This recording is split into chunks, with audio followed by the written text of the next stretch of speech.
Well, good afternoon. Welcome, everyone. Welcome to everyone in the audience, and I'd like to offer a special welcome to a few visitors that we have. We're joined by State Representative Reagan. Senator Yeager, I think, is still potentially en route, but is on his way, as is Knoxville Mayor Madeline Rojero. I'm not sure if Anderson County Mayor Frank is here yet. There we are, and Ron Woody is sitting right beside her.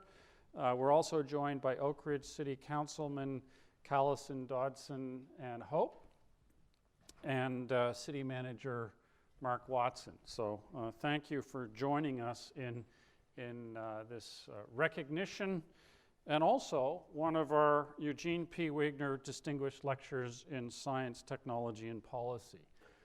This is a series that we launched on November 4th in 2013 on the occasion of the 70th anniversary of first criticality at the graphite reactor. It's organized by our corporate fellows, and the goals are to invigorate scientific discovery, spur technological innovation, and initiate productive scientific policy debate. Of course, in their naming, the lectures honor Eugene Wigner, who is kind of a patron saint of Oak Ridge National Lab. He was formerly trained as a chemical engineer, but was a theoretical physicist by inclination and by recognition with the Nobel Prize in Physics in 1963. The announcement of that was actually made when he was here at Oak Ridge giving a lecture. Maybe that's the first Wigner lecture in 1963 on the 20th anniversary of first criticality of the graphite reactor, when they were actually closing it down after 20 years of service. Of course, he was a founder of the field of nuclear engineering and really a role model for the coupling of basic and applied research. And he got to play that out as research director of ORNL, then called the Clinton Labs, in 1946 and 47 at the end of the Second World War. It's particularly appropriate, actually, that we're combining one of our Wigner lectures with the celebration of the recognition of the laboratory role in the international partnership that has led to the discovery of a number of superheavy elements, and of course, for today's purposes, notably our favorite element 117, named after the state of Tennessee. But it's particularly appropriate to combine this with a Wigner lecture because, as I outlined with the history and the, recognizing the first criticality at the graphite reactor and Wigner's first Wigner lecture in November of '63, 20 years later, one of the many important contributions that the graphite reactor made was the discovery of an element. Element 61, promethium, was discovered as a fission product. And actually, because it was discovered as a consequence of the Manhattan Project, initially that discovery was not released. It was classified, as was everything going on in the secret city. But after the war, the scientists who'd been involved in that effort were given the opportunity to publish at least some of their research, and it was that time that the paper announcing the discovery of promethium was submitted. And of course, the naming of promethium has certain kind of echoes of the Manhattan Project and the mixed feelings that people had at that time about both the exciting but also scary aspects of the discoveries that took place during that time. And that was really the first chapter in a long history of Oak Ridge contributions to expanding the periodic table. So today it's my privilege to introduce an individual with an extraordinary record in the discovery of superheavy elements. Yuri Oganessian is scientific leader of the Flerov Laboratory of Nuclear Reactions. This is part of the Joint Institute for Nuclear Research, JINR, in Dubna, one of Russia's official science towns. I don't think we're an official science town in Oak Ridge, but we're certainly an unofficial science town.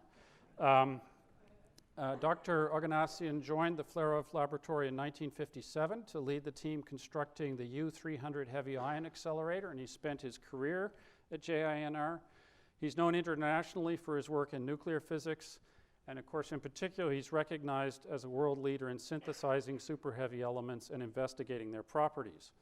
Early in his career, Dr. Oganessian and his colleagues conducted fundamental experiments on the synthesis of elements with atomic numbers between 102 and 106. In the 1970s, he invented a cold fusion technique, and I should distinguish that this is a cold fusion technique that's actually based on physics, not the one that sort of got more popular play in later years, that enabled the synthesis of elements up to 113. Dr. Oganessian then led the discovery of development of a method to synthesize extremely heavy nuclei through fusion reactions of calcium-48 nuclei. And in experiments conducted from 1999 to 2010, these reactions yielded elements with atomic numbers from 114 through 118. And it's been a privilege for Oak Ridge National Lab to contribute to these experiments. Dr. Oganessian is continuing his search by building a new superheavy element factory at Dubna with a focus on identifying elements 119 and 120. Among many other honors, he's a member of the Russian Academy of Sciences and a foreign member of the Serbian Academy of Sciences and Arts and the National Academy of Science of Armenia. He's also the second person to be honored by having an element named for him during his lifetime. In fact, you can see it just above his right shoulder in that photograph. There's actually a little bit of an interesting story there because there was some controversy about whether or not it was appropriate to name an element after someone was still alive. And this, of course, was debated around the naming of what became seaborgium, named after Glenn Seaborg, who interestingly was the chair of the Atomic Energy Commission at the time the decision was made to build the high-flux isotope reactor with its capabilities for transuranic production, which played an important role in element 118 and 117 and the others. And at that time, the protocols for element naming weren't quite as well developed as they are now. In fact, there was often controversy about who discovered first. And in fact, for many years, there were multiple versions of the periodic table. And in particular, there was sort of versions that were Western and versions that were associated with the former Soviet Union based on those competing arguments about discovery. So protocols were developed ultimately to resolve these differences and come up with a single consistent periodic table. But that didn't address the question of whether or not it was appropriate to name after a scientist who was still alive, which I think it was felt might make it more controversial or difficult. However, at the end of the day, it was decided that Glenn Seaborg's contributions were so clearly warranting the recognition that the decision was made to name seaborgium. Now, the sort of interesting wrinkle on the story, which is certainly at least reported, I don't have first-hand information that this is true, is that when it was announced on the radio, the naming of seaborgium, his daughter was driving in her car listening to the radio and heard that an element would be named in honor of her father and incorrectly concluded that that meant that he had died. And so she pulled over and burst into tears with this, terrible news, only later to discover that actually what it meant is they'd agreed it was okay to recognize a living scientist. And we're glad that it was okay to recognize a living scientist because it's been now done for the second time. So I think we can count Yuri as a member of our staff by virtue of his appointment as an ORNL Distinguished Visiting Scientist. And so we're very pleased to have him today giving his lecture discussing discovering superheavy elements. Please join me in welcoming Dr. Yuri Oganessian.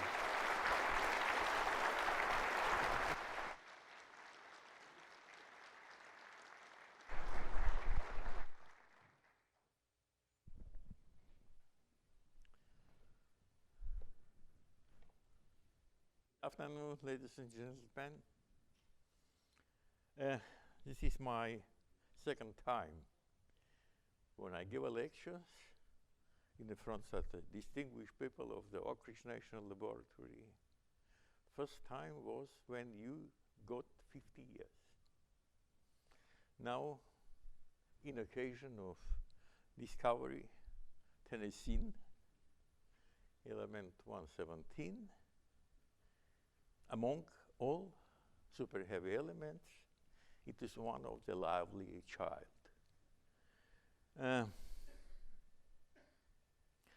Actually, the end of the last year would exactly was November 29. On the 105th anniversary of the discovery of atomic nucleus by Ernst Rutherford, and 60 years anniversary of Joint Institute, and 25 years of start of our collaboration to search island of the stability in several laboratories, I received a letter that said from UPAC, dear discoverers and directors, it gives me great pleasure to share with you a UPAC press release announcing the approved names of the symbol of the 4 new elements on behalf of division of president of UPAC and UPAP. There was congratulation with outstanding achievement, and it was signed by Dr. Lynn Sobey, director of UPAC. Actually, with this document, essentially summed up the result of 25 years long expedition to the island of the stability of superheavy elements. I would say this is an extraordinary event in science, since the obtained result extend and even change some, in part, our viewpoint of the structure of the material world. My lecture would be discovery of superheavy elements, new elements which got a name. Also, I will talk a little bit about the past and the future. The question is which arise, what is the significance of this event? What is the value of enormous efforts spent over many years in order to verify the existence of superheavy nucleus? Why does this discovery excite so many people of the rights occupation? And finally, why such a strict and complex procedure of the expert evaluation is needed? I will tell you a little bit history. In 1808, great John Dalton claimed that the building bricks of the molecules are complex composition of different atoms in certain proportion. Actually, he supposed that the building blocks of the material world is atoms. At that time, 36 elements were known. 60 years later, Mendeleev shows that among the all atoms, at that time was the 63, there is some regularity in changing the chemical properties. If there is some dependence, it is some regularity, it means that it is not a building block. It's complex matter. And he started to search for building blocks which he supposed is ether. He did not find it. He did not find it, and the theory of relativity, which was developed later,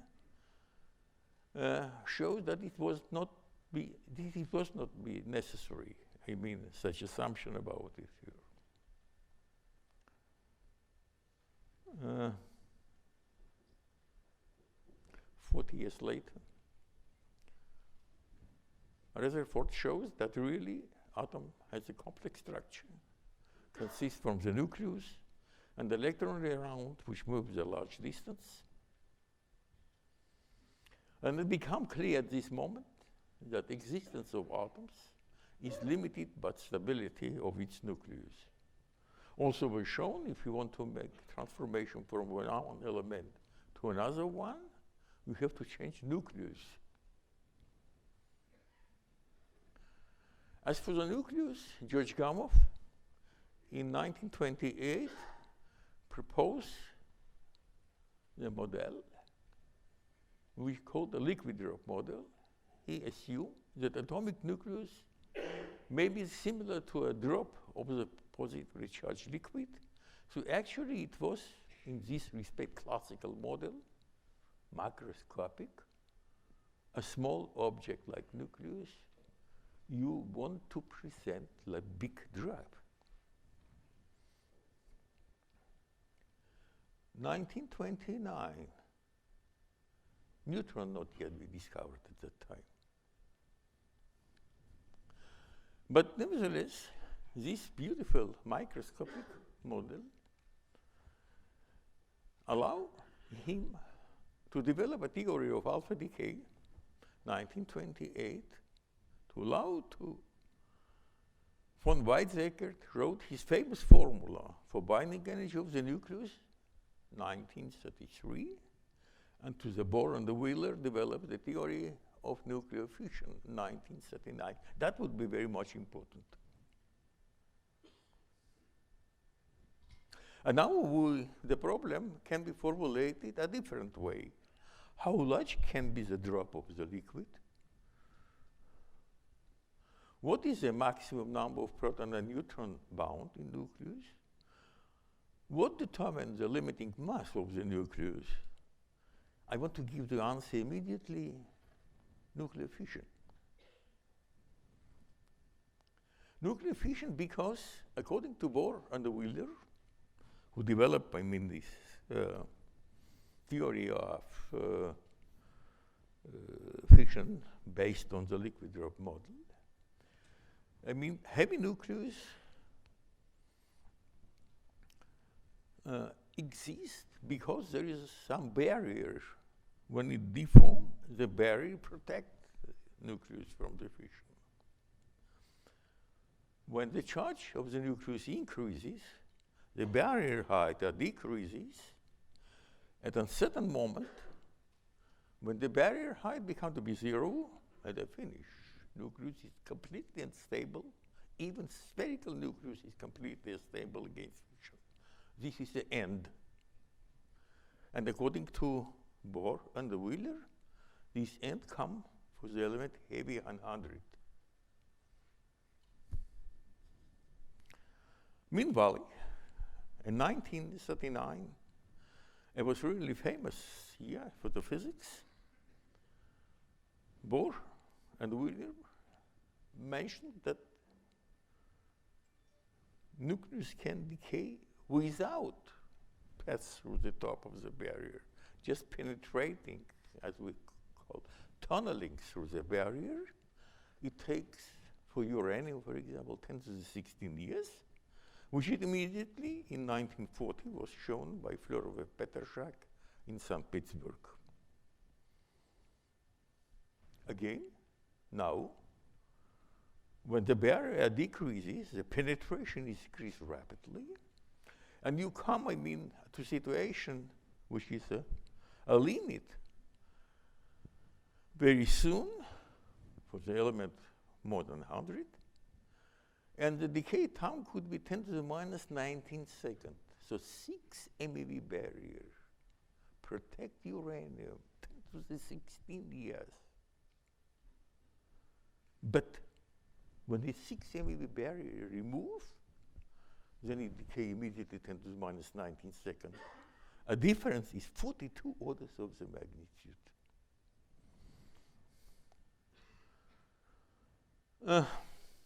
Indeed, after the Second World War, when people start to produce heavy elements with high flux reactor, plutonium, curium, californium, and the fermium, 1952, it was a demonstration that real liquid drop model beautifully, explain this stability nucleus against spontaneous fission. A simple extrapolation show a situation with zero barrier come for the element 106. It is not 100, it is 106, but it does not matter. We are quite close to the border of the stability. 97 elements were known at that time. Meanwhile, it's well known, and Wigner, Goppermeyer, and Janssen got a Nobel Prize in 1963 that the nucleus are not uniform.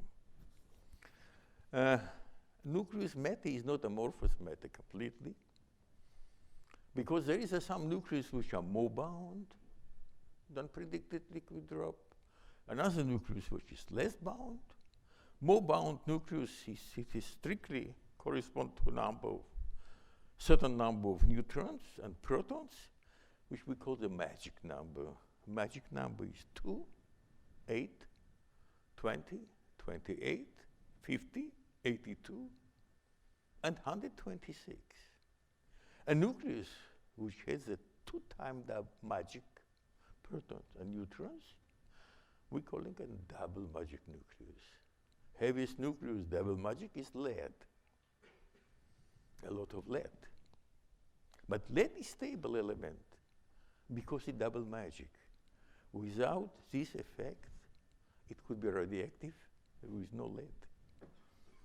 And the question is, what about more heavy, forbidden region?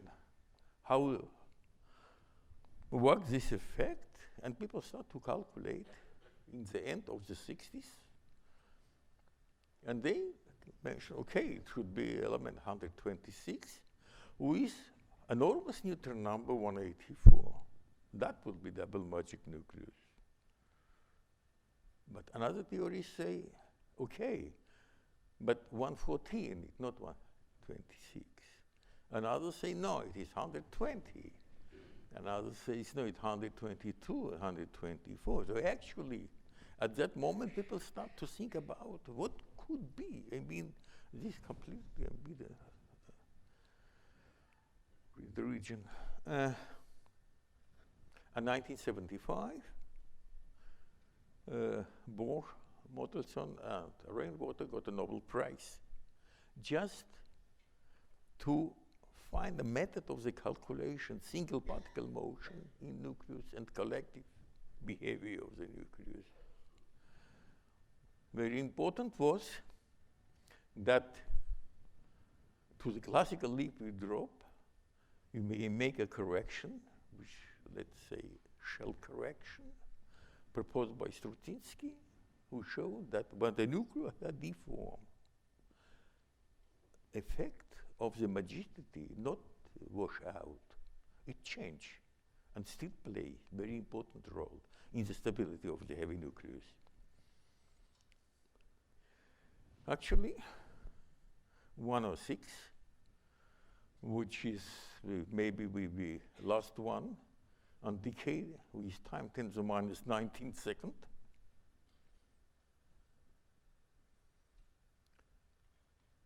We will nevertheless start to calculate more heavy nucleus, like 114, 116, and they found there is some stability. On paper, it showed that there is some stability. And then come to conclusion that indeed, because there is a new land of this area, which consists of many elements, very heavy, which we call super heavy, heavier than 100, 110, 114, maybe 120, with neutron number 184, actually the magicity and the structure effect could take place when liquid drop barrier is washed out completely.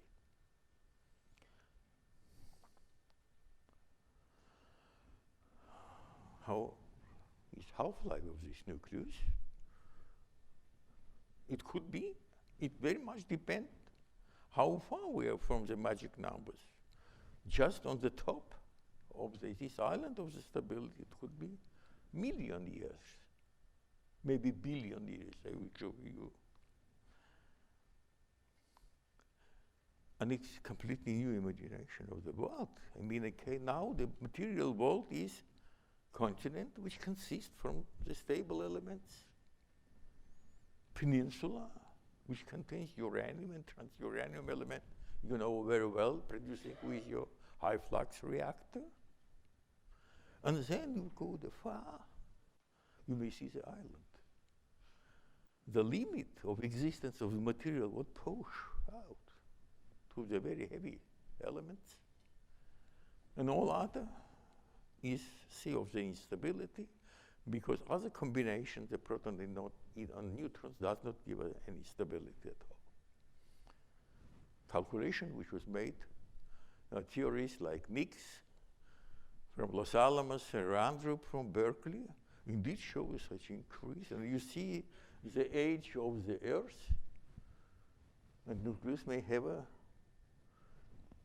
half-life more than age of the Earth. So it is not meaningless, I mean, to search such nucleus in Earth, in solar system, in lunar samples, and so on. And as I stopped 15 years as a long salt to island of the stability, and 15 years at the big centers like Los Alamos, Berkeley, Dubna, Oak Ridge, Mainz, Darmstadt, Dorset, Switzerland, later on Tokyo, start to look at how to really get an answer on that. The task of every laboratory was to find a method of production, detecting superheavy elements, such in Earth, in lunar object, in cosmic rays, in nature, make artificial synthesis, to develop a setup for the synthesing of superheavy, high flux reactor, nuclear explosion. Even 5 tests was made.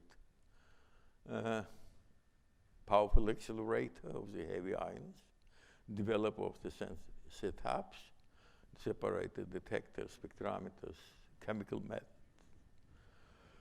And to have much patience, I mean, to work for many years, being ready to rearrange of the way and improve the experimental technique. Actually, the problem is that being in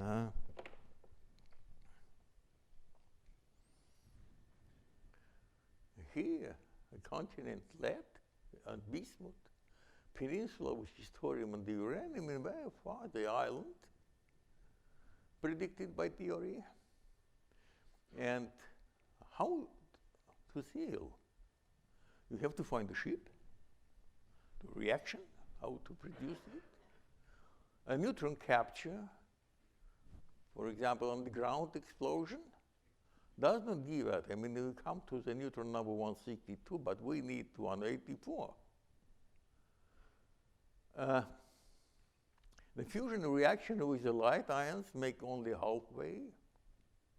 Cold fusion reaction, which is a massive projectile and a lead target, pass by. You need more neutrons, which is general problem, I mean, for all this research, because we want to collide to nucleus, we want to fuse. A nucleus a priori has a certain number of protons and neutrons. Is not enough. So there is no any other possibility than to have a priori neutron excess target, a neutron excess projectile. So actually it could be case when the target could be artificial elements, produce high flux reactor by neutron capture, in this respect neutron rich. When for the projectile, we propose to use the calcium-48. Calcium is a lot of calcium, but normal calcium is calcium-40, 20 protons and 20 neutrons. But in natural calcium, in the quantity 0.19%, exists the calcium-48, 8 more neutrons, extra neutrons, very expensive material. And we want to accelerate these ions up to energy 1/10 velocity of light to get a projectile from the calcium-48 and to have a target from artificial material produced with high flux reactor. This idea, was in the middle of 70s, and I want just to show you the journal we have also in Russia, journal which is Nature, Природа. In 1977, all this was explained how to get a neutron excess to produce the superheavy elements. And for the first time, in 1975, in Joint Institute was obtained the beam calcium-48. At the time, the Soviet Union was produced 20 grams of the calcium-48. 10 grams were transferred to Joint Institute to experiment on the synthesis of element 114. Immediately, it was used to check how work this combination with lead target to produce an abelium. And we say enormous high cross-section for production of the nobelium when the calcium-48 was used like a projectile. Immediately after, instead of lead, I used uranium and transuranium elements, but in all cases, we got only the upper limit. 2 years, no results.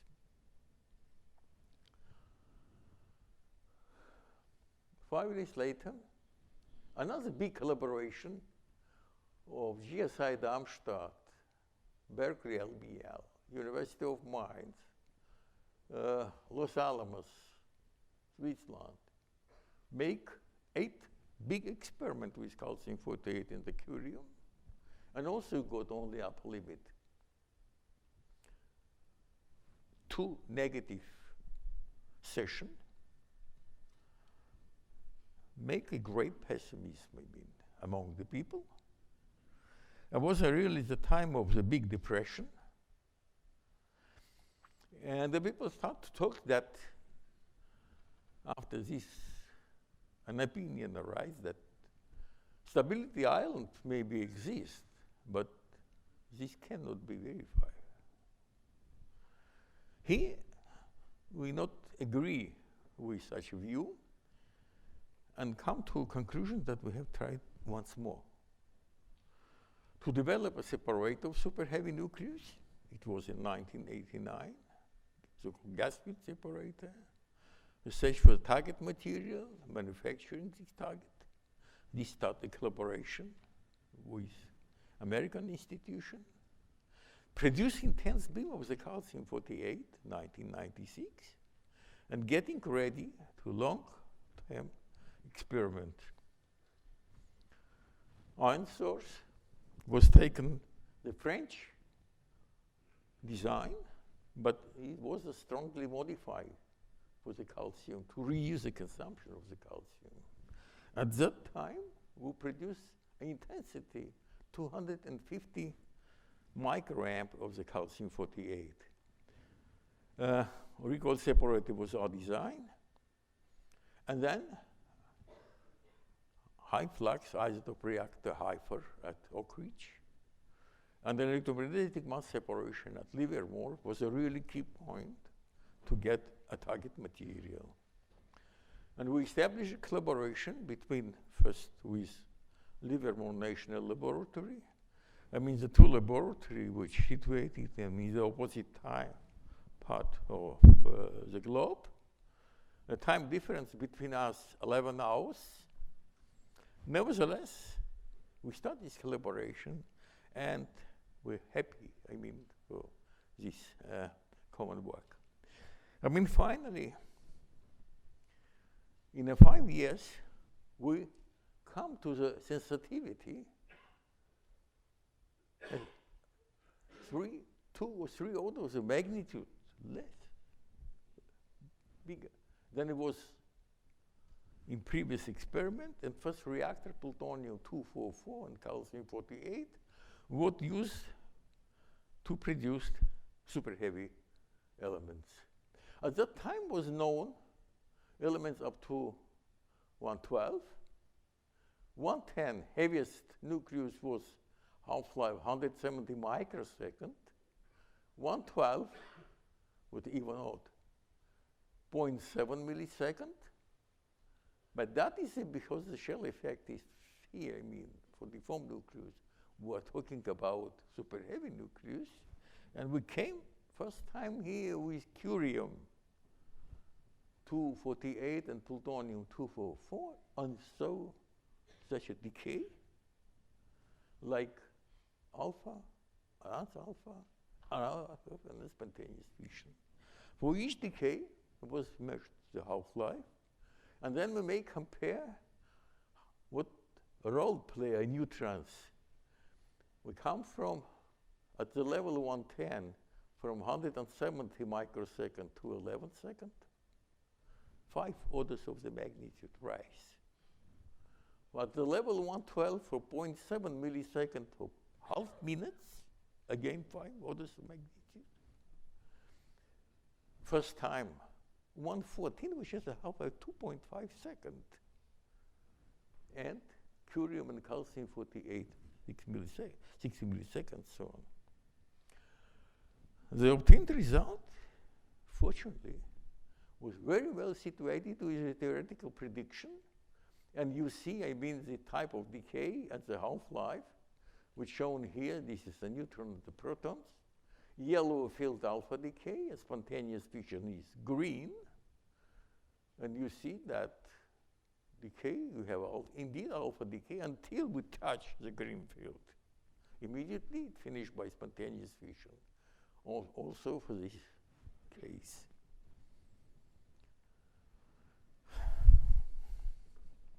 Among the journalists, Scientific American maybe were more progressive. At 2000, just after this experiment, at the front page, which comes for the new millennium, was Voyage to Superheavy Island.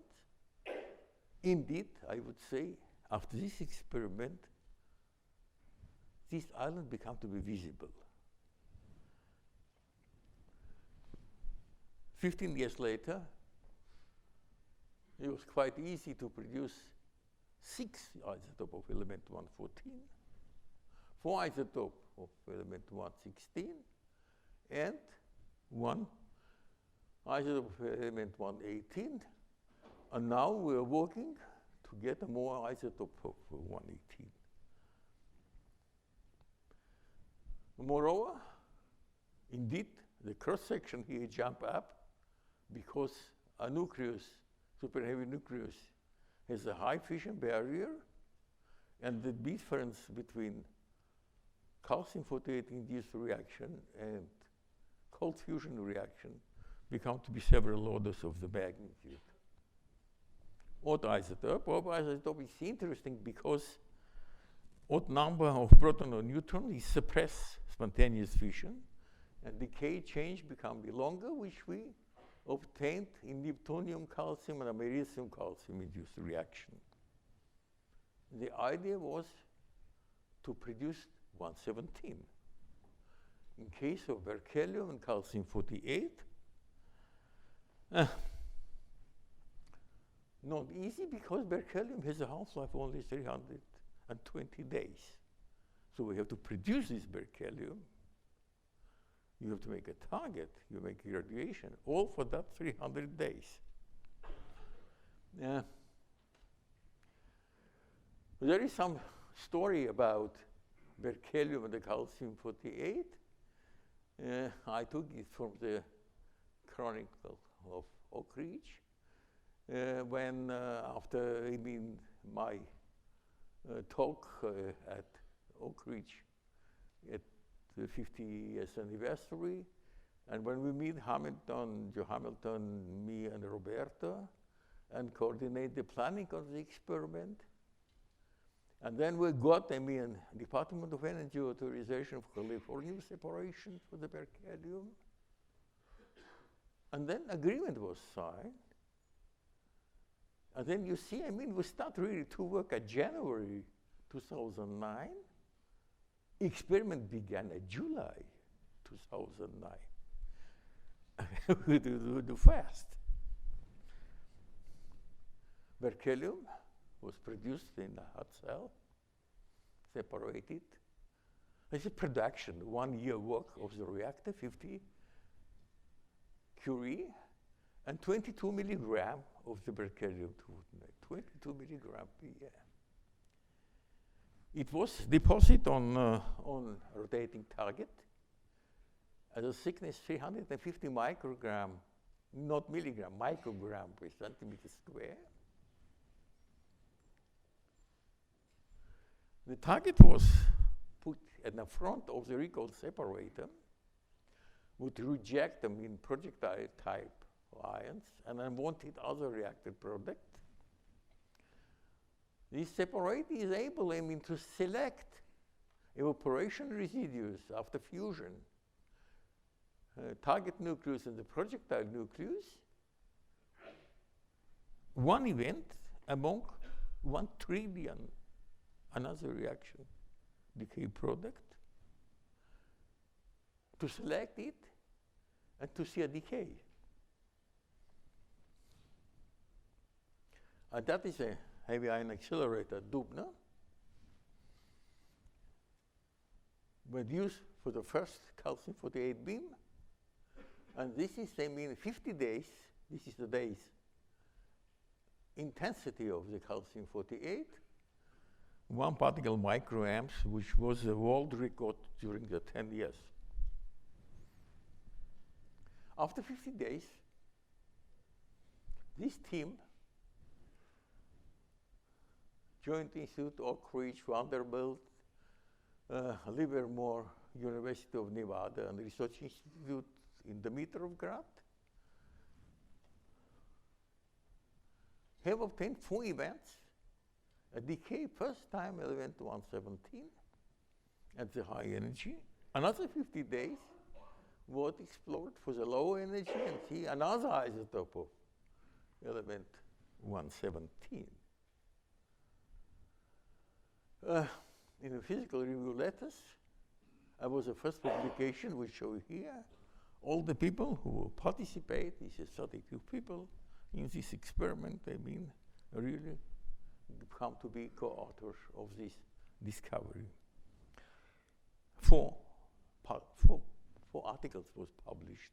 2 times was made this experiment and was confirmed, and then it was confirmed 7 days later, a few years later in Darmstadt. So actually, today, this says the story is quite short between 2010 and 2014. Now you see, I mean, collection of 5 isotopes of element 113, 4 isotopes of 115, 2 isotopes of 117. What I want to say is that with calcium-48 story, 50 years ago, heaviest nucleus has a mass 254. Now we come to the mass 294. We saw this nucleus 2 times in 2 reactions. One, like even isotope of element 118, which has a half-life 0.1 millisecond. Other time, like element 117, which has a half-life 50 milliseconds. And that is how the half-life increases with a neutron number increase. It is the first time when we become available to chemical studies. Such a heavy nucleus may be studied now chemically. And now a few words about superheavy atoms. That's a table of the elements shown from calculated from the hydrogen to element number 172, made calculation by Dirac and Fock in non-relativistic approximation. With 6 elements which was produced with calcium-48 reaction, is completed, I mean, in the 7th row.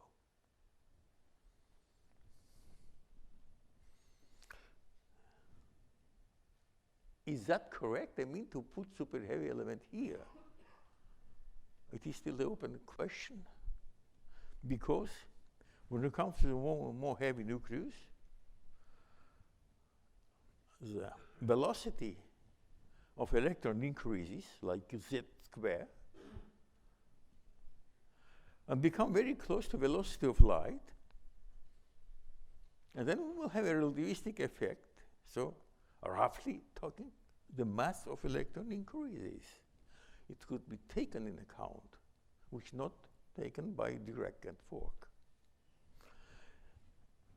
If it happened, then we have a very interesting effect. The size of the atom decreases. We have such compression. And binding energy of the outermost electron, which is responsible for the chemical properties, change. Also change the quantum numbers of the electrons.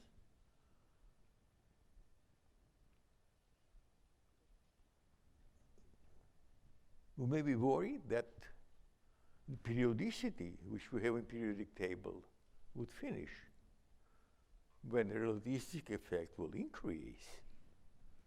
It shows how it decreases the radius.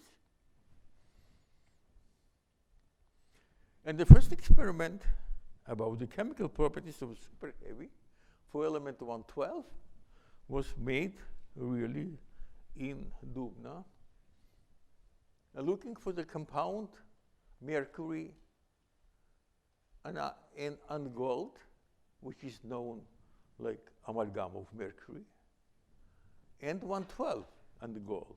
The question is 112 make amalgam like mercury? You may imagine that the beam comes from this side. This is the target of the plutonium. It produced, 112, which taken by capillary through the detectors. The surface of the detector is covered by gold. And we have a temperature gradient from the room temperature to liquid nitrogen. When the mercury comes through this tunnel, it stopped just in the first detectors because mercury and gold make amalgam. When radon, which is noble gas, came, it passed through and it stopped on the end of the detector because it's the temperature of the condensation. The question is, what about 112? Should it move to the radon side? It should stay with mercury? And actually, what we do, this is the surface, gold, a three type of nucleus which produce simultaneously mercury, 112, and the radon. Radon pass at low temperature. Mercury move and stop here at 160 degrees. This is a moment when it makes a compound, mercury and gold. The old cupols, which you see in Europe, made by this technology. They paint the cupola and put the sheet of the gold. How about 112? According to calculation of Persona theory, it will stay here. And that is the experiment. So actually, if you look at from the absorption, start to look at the volatility of boiling point, the mercury is known, 356 degrees of centigrade. 112 is 84. This is the difference. It comes from the relativistic effect. When you come to 114, this temperature decreases up to minus 60 degrees. So actually, this is a noble metal, which is a gas at the room temperature. If you look at the reference for fluorovium 114, This is the lead. The group 14 makes a big effect already. And the question arises, how about 118?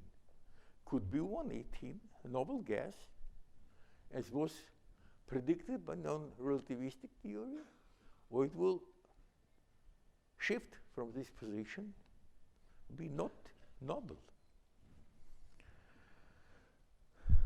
To conclude a little bit, old Jap, I would say that 52 new neutron-rich nucleus was produced of the 15 heaviest element was synthesized with calcium-48 reaction. 25 years, this is a long way.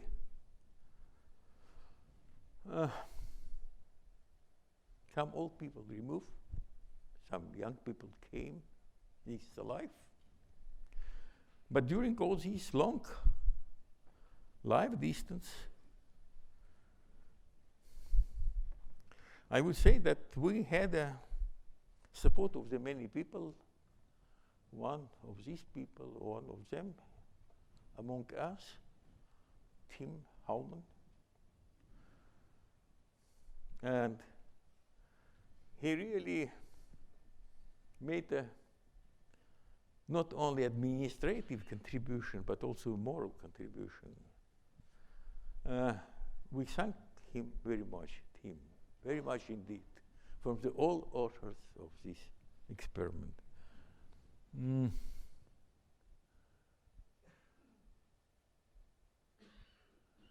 Future.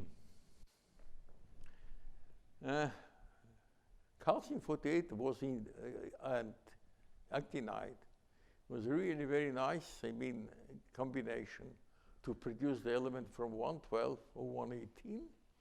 Unfortunately, 118 is calcium and californium is the heaviest material which may produce with high flux reactor. We're here now and looking for the future. We'll say that we have to change a projectile. Instead of calcium-48, we have to have another more heavy, titanium, chromium, nickel maybe, but we have no such a beauty, 20 protons and 28 neutrons that we have for the calcium-48. So our life will be not easy, but nevertheless, looking back and asking themselves, if we will start today, this experiment on the synthesis of superheavy nucleus, if you take from one hand all you know about superheavy elements today, decay properties, cross sections, the energy, and so on. And on the other hand, all total progress which are in the world, in computer science, in plasma physics, in accelerator physics, in chemistry.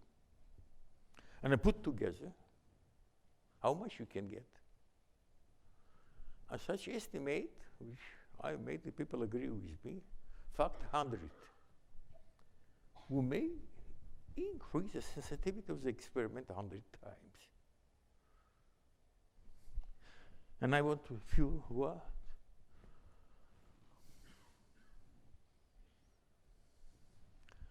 The question is really to create new facility. No way. New facility to really to take in all which we know. We call this facility, but actually it's not facility, it is association, if you want. Superheavy element factory. Superheavy element factory, so it's a joint effort.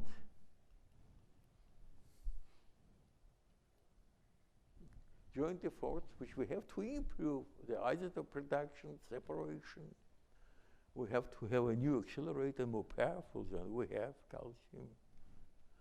And also the new detector technique. And we supposed to have a 10 times more in the left side,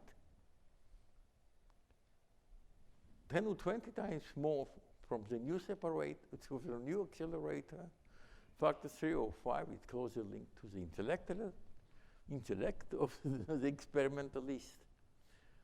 I want to show you a view that I got 2014 at Dubna, when we start the construction of new building, new laboratory.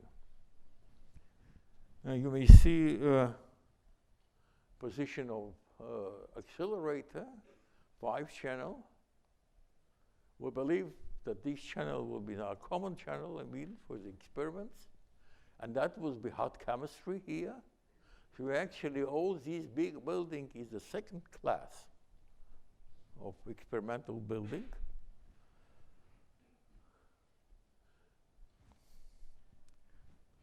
And this is a new accelerator, ready now. And this is a team now collaborating in Oak Ridge. And we believe that the part of the Oak Ridge would be done with these people.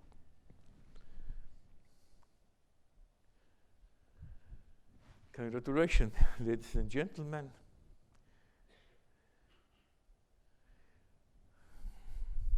Two young guys from Dubna, they are baker, Dubna baker. When we knew about the new elements, they made a cake, honey cake, with computer technology, and they cook for you tennessine. Tennessine. Mike, give please tennessine to Mason. Thank you.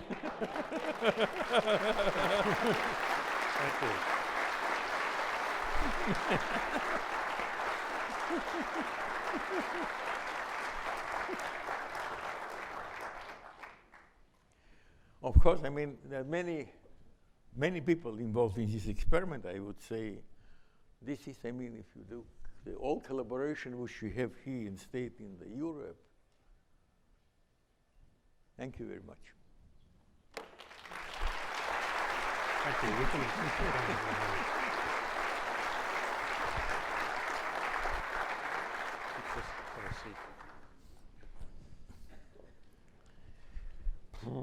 Okay, we have a few minutes now for some questions. So I think I'll start by opening it up to the audience if they have any questions for our speaker. There's microphones.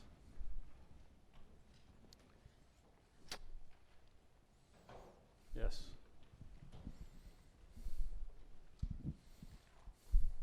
Okay, I'm not at all a nuclear physicist at all, but you mentioned that we will be able to learn something more about the structure of nucleus and the structure of matter altogether. Could you comment about what kind of things one contemplates getting from these the stability of these super heavy elements? So he's asking what insights you hope to get in terms of the structure of the nucleus from learning more about the super heavy elements. Is that? Yeah. How the structure of nucleus works. Yeah. What do you expect as you get to the island? What can we learn? It is most difficult question, I would say. I'm sorry. It is most difficult question, I would tell you, because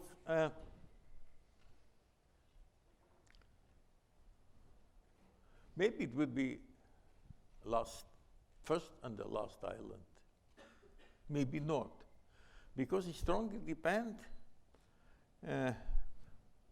two forces. One is it has a nuclear attraction. We don't know, unfortunately, we don't know the nuclear forces. So the glue between proton and neutrons. And as much as we know, so we're just conflicting with the Coulomb forces. I mean, you increase the number of the protons, and the repulsion increases. When attraction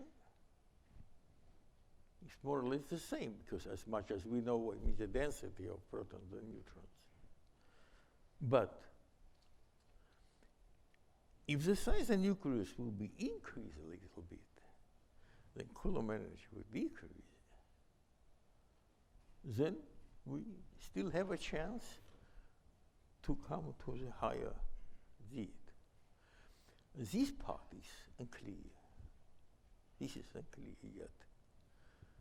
So actually, we suppose that having this factory and do another 25 years in experiment, we will be able to answer your question.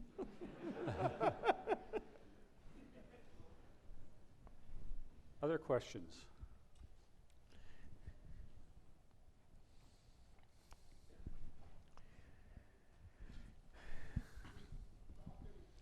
The notes in the program make it pretty clear that the main signature of 117 is the alpha decay,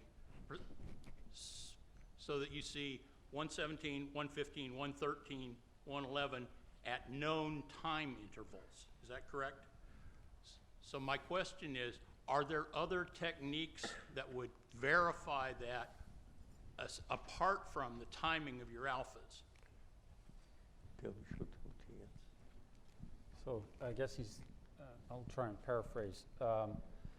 So you're looking in the detectors at the sequence of alpha decays that shows the chain, and the question is, I guess, are there other measurements that can provide a cross-check on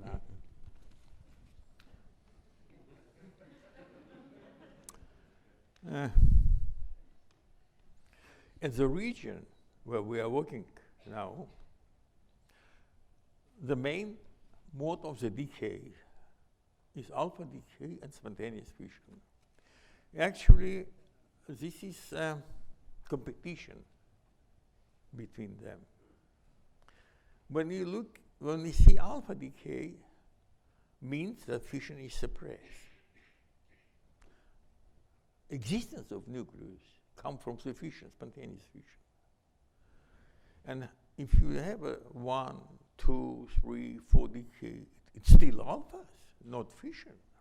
Means that all these nucleus are stable against spontaneous fission.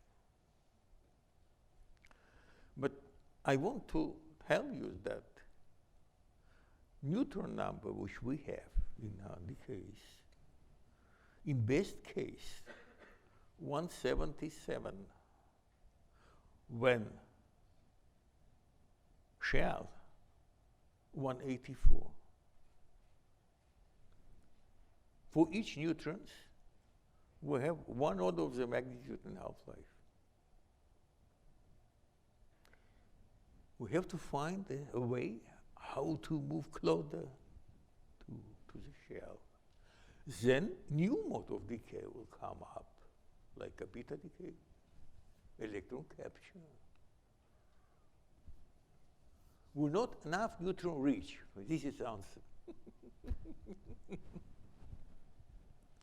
And there's a question in the balcony. So if we could get deeper into the island of the super heavy elements, how long might those elements persist? Yeah, how long can the half-lives get if you get deeper into the island? Longest half-life? Yeah. Huh? I guess here we're talking theory. The half-life which we have, I mean, today, the longest half-life for the super heavy elements, this is 114, which is 2 seconds. When the decay product, which is element 105, which is granddaughter, more than 1 day. When you come to the close, to the shells, 184, this will be increased, of course, I mean, it's no question. But I would say that in the scale when existence or non-existence of superheavy nucleus, non-existence means 10 to the minus 19 second, and we have few second half-life or days, it's enormous effect.